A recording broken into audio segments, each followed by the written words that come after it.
serious.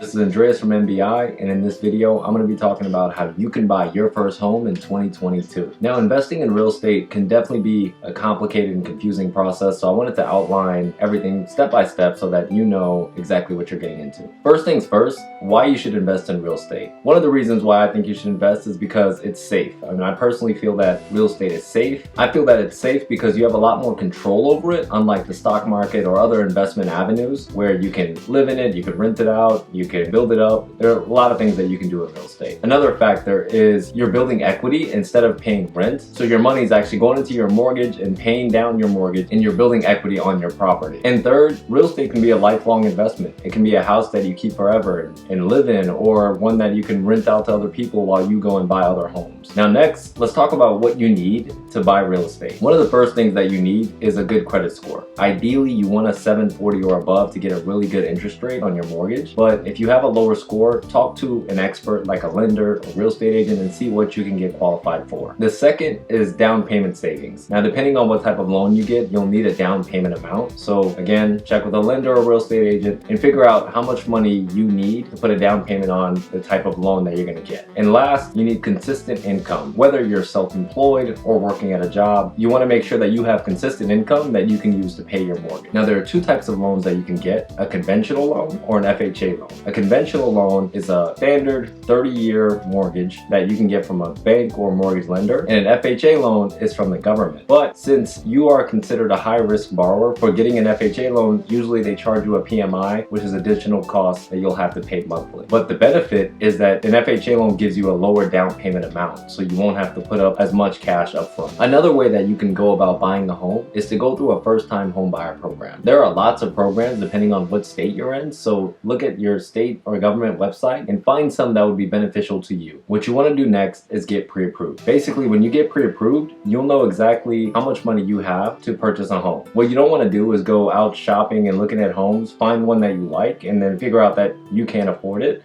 So you want to get a pre-approval first before you start looking at houses. That way you know exactly how much money you have to work with. Next, do you need a real estate agent? I definitely recommend that you have a real estate agent. There's a lot that goes into the home buying process that real estate agents know. There are legal documents and negotiations, and you don't want to make the wrong move doing it yourself. So you want to get a real estate agent to really help you out when it comes to that. Another benefit of a real estate agent is they know the market. So if you give them your criteria of what type of house you want, they'll be able to go out and find that house for you and multiple houses and do a lot of showings for you. So they'll make the process a lot easier.